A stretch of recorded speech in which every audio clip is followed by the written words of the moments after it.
Hello అండి. అందరికీ నమస్కారం. చిన్నికి మళ్ళీ జ్వరం వచ్చింది అమ్మా. మళ్ళీనా? ఏం చూసుకుంటున్నారు పిల్లల్ని? ఎవరికైనా వస్తుందా? ఇన్నిసార్లు పిల్లల్ని చూసుకోవడం రాకుంటే ఎలా? ఇప్పుడే కదమ్మా! దానికి పిల్లల్ని చూసుకోవడం గురించి ఏం తెలుసు? అందరూ కనడం లేదా? చూసుకోవడం లేదా? నాకైతే 12 ఏళ్లకే అయింది పెళ్లి. 15 ఏళ్లకి నువ్వు నా చేతిలో ఉన్నావు.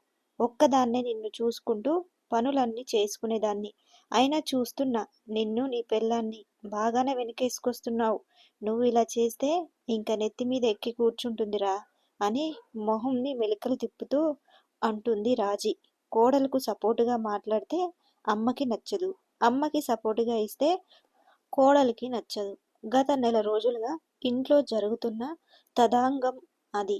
ఎప్పుడు చిరాకుగా ఉంటున్నారు. తిట్టుకోవడం, కొట్టుకోవడం లేదు కానీ మౌనంగానే వాళ్ళకి తెలియకుండా వాళ్ళు లోలోపల యుద్ధమే చేసుకున్నారు. పంతం పట్టి సాధించేదాకా నిద్రపోరు.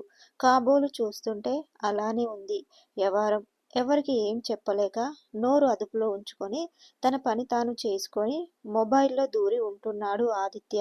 అది బాబూ, ఆదిత్య అన్న అమ్మ పిలుపుకి ఫోన్ పక్కకు పెట్టి కనపడనట్లు కనిపిస్తున్న కర్టన్ వెనుక ఉన్న ఆకారం చూడడానికి ప్రయత్నం చేశాడు. అది సరిగ్గా కనపడడం లేదు.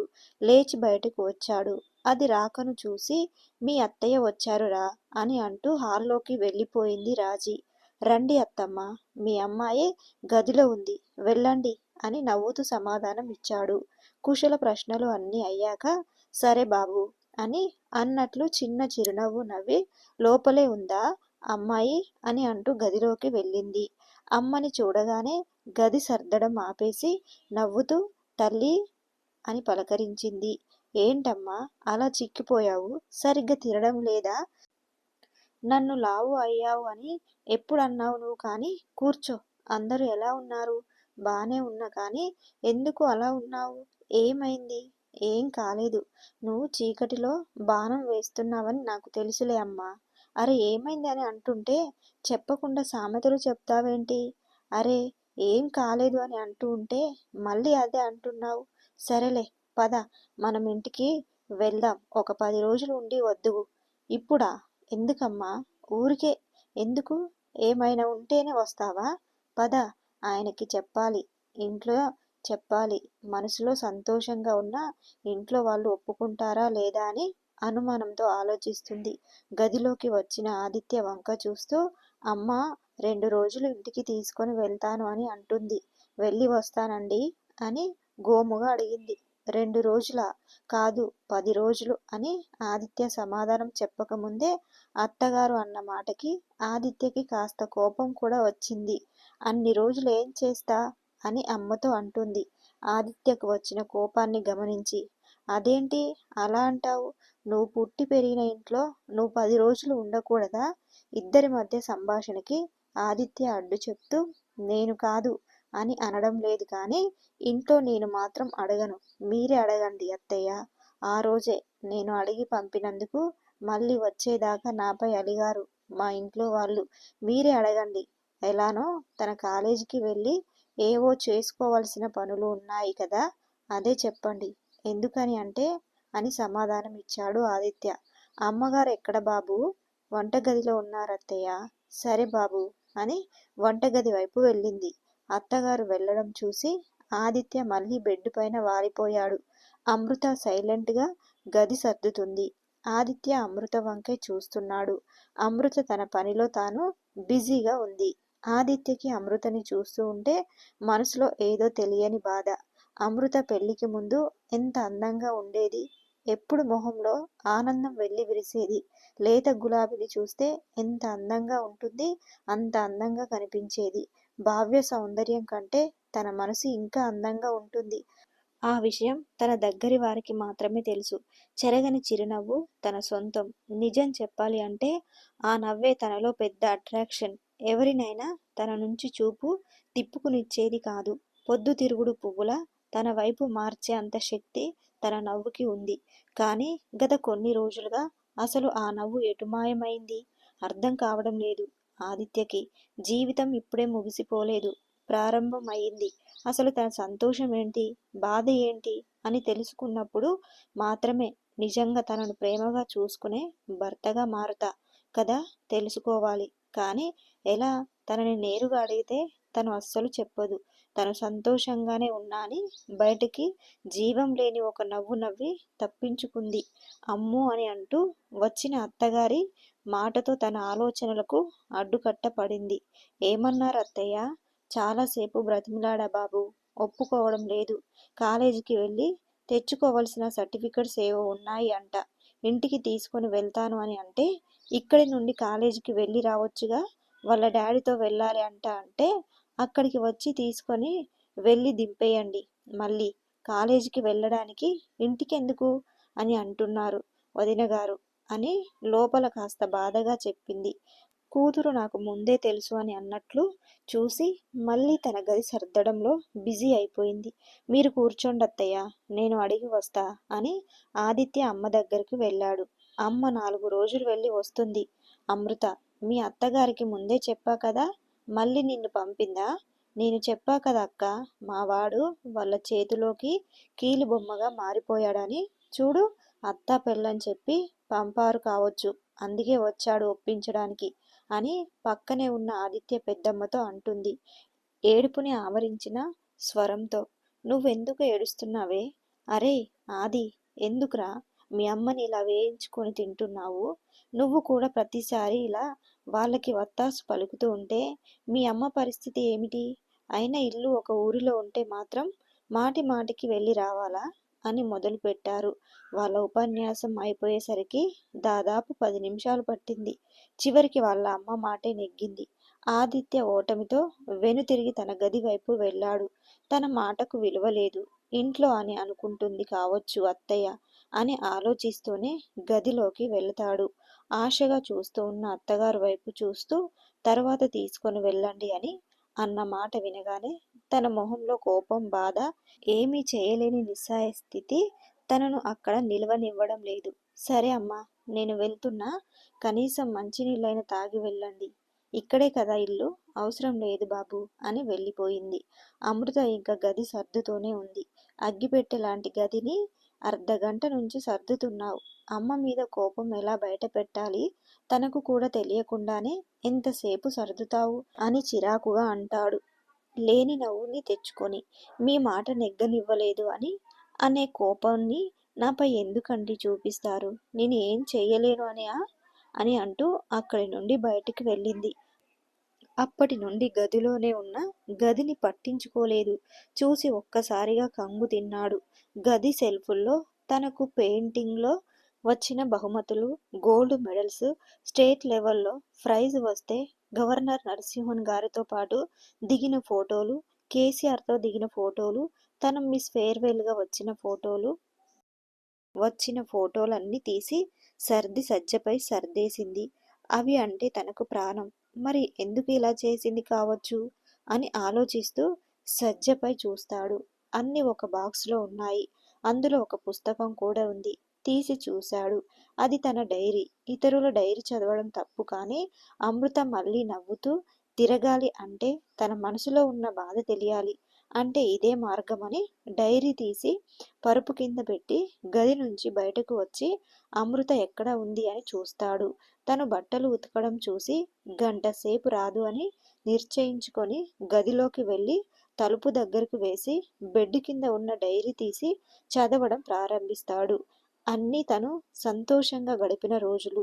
మొదటిసారి మ్యాగీ చేసి పెడితే వాళ్ళ నాన్న పడిన సంబరం, బహుమతులు పొందుకున్నప్పుడు వాళ్ళ అమ్మ కనుల్లో చూసిన ఆనందం, తోబుట్టువులతో చేసిన అల్లర్లు, స్నేహితులతో గడిపిన మధుర క్షణాలను అక్షర రూపంలో ఎంత చక్కగా రాసుకుంది. అప్పటి నుంచి వెతికిన తన గురించి కూడా ఉంది. తన గురించి ఎంత బాగా అర్థం చేసుకుంది. అమృత చూసి సంబరపడిపోయాడు. ఇక పేజీలు తిప్పి చూసేసరికి ఒకే పేజీ ఉంది. దానిలో అయిన అమృత బాధ తెలుస్తుంది కావచ్చు అని చూశాడు. కాని లేదు. తన ఆశలు ఆవిరి అయ్యాయి. డైరీ క్లోజ్ చేయబోయే సమయంలో చివరి పేజీ చింపి ఉండడం గమనించాడు. అంటే తను ఏదో రాసింది, మళ్ళీ చింపి పడేసింది. తప్పకుండా డస్ట్ బిన్నులోనే పడేసి ఉండాలి అని ఆతృతగా డస్ట్ బిన్ వైపు చూశాడు. అందులో చెయ్యి పెట్టాలని అనిపించలేదు. కానీ ఎలా అయినా అమృత బాధని తెలుసుకోవాలని ఆశతో అందులో వెతుకుతూ ఉంటాడు. గది సర్దడం వలన కావచ్చు, అన్ని ఏవేవో పేపర్లు ఉన్నాయి. తను వెతికే ప్రయత్నం మానలేదు. దొరకడం లేదు అని డస్ట్ బిన్లో ఉన్న చెత్త అంతా కింద పడేశాడు. డైరీలో ఉన్న పేజీ లాంటి ఒక పేజీ మడిచి ఉంది. దాన్ని ఓపెన్ చేసి చూశాడు. అమృత చేతి వ్రాత. తను వస్తున్నట్టు కాలిపట్టి శబ్దం వినపడింది. చెత్త అంతా అందులో పడేసి ఏమీ తెలియదు అన్నట్టు బెడ్ మీద వాలిపోయాడు. అమృత వచ్చాక అప్పుడే నిద్ర నుంచి లేస్తున్నట్లు నటించి నేను కాస్త బయటికి వెళ్ళి వస్తా అని నేరుగా గార్డెన్కు బయలుదేరాడు. ఒక బల్ల మీద కూర్చొని జేబులో ఉన్న పేపర్ ఓపెన్ చేశాడు. ఈ లోకం పోకడని ఎలా అర్థం చేసుకోవాలి? అసలు అర్థం కావడం లేదు నాకు. మంచిగా ఉన్నా చెడ్డగా ఉన్నా తప్పు పడుతూనే ఉంటుంది. లోకంలో వివాహ బంధానికి ఒక ప్రత్యేక స్థానం ఉంది. ఏ కులమైన మతము అయినా వేరే దేశమైనా ప్రపంచమంతా వివాహ బంధం ఉంది అంటే అది ఎంత అమూల్యమై ఉండాలి. అమ్మాయి అప్పటి వరకు చూడని అబ్బాయిని కలవని కుటుంబంని తన కుటుంబంగా మార్చే శక్తి వివాహ బంధానికి కాక మరే బంధానికి ఉంది. అలాంటి వివాహ బంధం కలకాలం పదిలంగా ఉండాలి అంటే అమ్మాయి తన అస్తిత్వాన్ని కోల్పోవడం తప్పదా? అసలు ఎందుకు కోల్పోవాలి? తనకంటూ ఇష్టాలు ఉండకూడదా? తనకంటూ కోరికలు ఉండకూడదా? తను జీవించాలి అని అనుకునే జీవితానికి తనవారే తనకు ఆంక్షలు విధించడం ఎంతవరకు సమంజసం? మంచితనాన్ని అలుసుగా తీసుకొని అజమాయిషు చెలాయించడం ఎంతవరకు మంచిది? ప్రతిసారి మౌనం అంగీకారం కాదు. ఎదుటివారికి ఎదురు చెప్పకుండా రెస్పెక్ట్ ఇవ్వడం కూడా అవ్వచ్చు. దాన్ని తప్పు పట్టడం సరియేనా? నేను చేసిన నేరం ఏంటి? అత్తగారిని ఒక అమ్మలా, ఒక స్నేహితురాలిగా భావించడమా?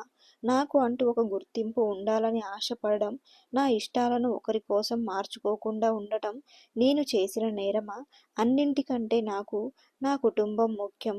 దాని ముందు నాకు అన్నీ తక్కువే. కానీ ఈరోజు నేను విన్న మాటలు తూటాల్లా నన్ను కాల్చేస్తున్నాయి. సాయంత్రం పూలు అల్లుతూ కూర్చున్న ఆడంగుల ముచ్చట్ల సమావేశం. ఆ ప్రాంతం నాకు నచ్చకపోయినా వంట ఏం చెయ్యమంటారు అని అత్తగారిని అడగడానికి వచ్చి అప్రయత్నంగానే నా చెవులో వాళ్ళ మాటలు విన్నాయి. ఆ మాటలు వింటూనే అక్కడే ఆగిపోయాను. మీ కోడలు ఎప్పుడు చూసినా ఇంట్లోనే ఉంటుంది ఏంటి వదినా? అంత పని ఏముంటుంది మీ ఇంట్లో? హా! పనా పాడా? ఎప్పుడు చూసినా ఏవో గీతలు గీస్తూ కూర్చుంటుంది. ఏవో పుస్తకాలు చదువుతూ కూర్చుంటుంది. గంటలు గంటలు. లేదంటే ఫోను. వామ్మో! ఫోన్ పట్టుకొని కూర్చుంటే పనులెలా సాగుతాయి? మా అత్తయ్య అయితే చెడామడా అరుస్తారు. మీరు కాబట్టి అమృతల అలా సాగిస్తుంది. అంతేనే పిల్లా! మా సుపుత్రుడు కూడా దానికి వత్తాసు పలుకుతూ ఉంటాడు.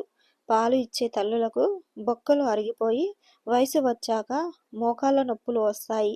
ఇంక ఏదో అవుతాయి అని పాలు, బాదం పప్పులు, పండ్లు, హార్లిక్స్లు అవి ఏవో తెచ్చి పెడతాడు. అన్నీ తిని కొవ్వు పెరిగి లేనిపోని రోగాలు వస్తాయంటే వినడు. నాకెందుకు వాళ్ళ కర్మ? చెప్తే వినకపోతే నేనేం చేసేది? మొన్న సినిమాకి వెళ్ళి వచ్చారు. కొత్తగా పెళ్ళైనట్టు. ఈ సినిమాకు షికార్లకు ఎందుకో డబ్బు పోగు చేయడం ఎప్పుడు నేర్చుకుంటారు వీళ్ళు? అమ్మా! అని విసుగ్గా అంది. అవి వింటూ ఉంటే తన మనసు ఇంకా ముక్కలైపోతుంది అని ముందుకు కదిలింది అమృత. తనని చూడగానే అందరూ నిశ్శబ్దమైపోయారు. అమ్మ అమృత, బాగున్నావా? నీ గురించే మాట్లాడుతున్నారు. అక్కగారు, నీ చేతి వంట నీ పేరులానే అమృతంలా ఉంటుంది అని అంటున్నారు. ఇదిగో నువ్వే వచ్చావు. నూరేళ్ళు తల్లి నీకు. థ్యాంక్స్ చిన్నమ్మ. అత్తయ్య వంట ఏం చేయమంటారు? చిన్న స్వరంతోనే నేలవైపు చూస్తూ అడిగింది. పప్పు వద్దమ్మా, గ్యాస్ అవుతుంది. మోకాళ్ళ నొప్పులు ఉన్నాయి కదా. వంకాయ కూర కూడా వద్దు. బెండకాయ వేపుడు చెయ్యి. నీ ఇష్టం అని అనింది. సరే అని అక్కడి నుంచి వచ్చేశాక నేను ఎంత బాధపడింది నాకు మాత్రమే తెలుసు. అందుకే నేను ఒక నిర్ణయం తీసుకున్నా. గదిలో ప్రైజులను, ఫోటోలను చూస్తూ ఉంటే వాటిని మర్చిపోలేను. అందుకే అన్నీ తీసేసి వాటికి దూరంగా అవ్వాలని నిర్ణయం తీసుకున్నా. నా ఫోన్ కూడా పాత డబ్బా ఫోన్ వాడాలని నిర్ణయం తీసుకున్నా. ఆనందంగా ఉన్న రోజులు గుర్తు చేసుకొని సంతోషించి ఉండడానికి డైరీ మరి. ఇప్పుడు డైరీ రాయడం ఇప్పుడు అవసరమా? అందుకే దీన్ని కూడా పక్కన పెట్టేసి ఒక సాధారణ గృహిణిగా మిగిలిపోతాను. కాస్త కష్టమే అయినా నా కుటుంబం కోసం తప్పదు. చదవడం అయిపోయిన ఆదిత్య పేపర్ పక్కన పెట్టేసి గట్టిగా శ్వాస తీసుకున్నాడు. 2 రోజుల తర్వాత అమృత, ఏంటండి? ఒకసారి లే. భారంగా నిద్రలేచి చూస్తుంది అమృత. హ్యాపీ వ్యాలంటైన్స్ డే అని పెద్ద ఫోన్ గిఫ్ట్గా ఇచ్చాడు. ఎందుకండి డబ్బులు వృధా చేస్తారు? అమ్మా, ఆగు అంటూ చూడు అని గది వంక చూపాడు. తన చిన్ననాటి నుంచి తనకు జరిగిన అద్భుత సంఘటనలు అన్నీ గోడలపై పెద్ద పెద్ద ఫ్రేములతో అమర్చబడ్డాయి. తనకు నచ్చిన ప్రైజులు సెల్ ఫోన్లో ఉన్నాయి. వాళ్ళ అమ్మ నవ్వుతున్న మొహంలో లగేజీ బ్యాగుతో తనను ఇంటికి తీసుకొని వెళ్ళడానికి నిల్చొని ఉంది. ఆశ్చర్యంతో చూసింది ఆదిత్య వంక. చిరునవ్వే సమాధానంగా బదులు చెప్పాడు ఆదిత్య. పెళ్లికి ముందు బహుమతులు ఇచ్చి ప్రేమికుల రోజున చెప్పిన ప్రేమ కంటే ఈ ప్రేమికుల రోజున తనను అర్థం చేసుకొని చూపించిన ప్రేమ నిజమైన ప్రేమలా అనిపించింది అమృతకి. ప్రేమతో నిండిన కనులతో ఆదిత్యను హగ్ చేసుకుంది అమృత. చూశారు కదండి. ఈ వీడియో కనుక మీకు నచ్చితే ప్లీజ్ లైక్ చేసి సబ్స్క్రైబ్ చేసుకోండి. లైక్ కొట్టడం మాత్రం అస్సలు మర్చిపోకండి.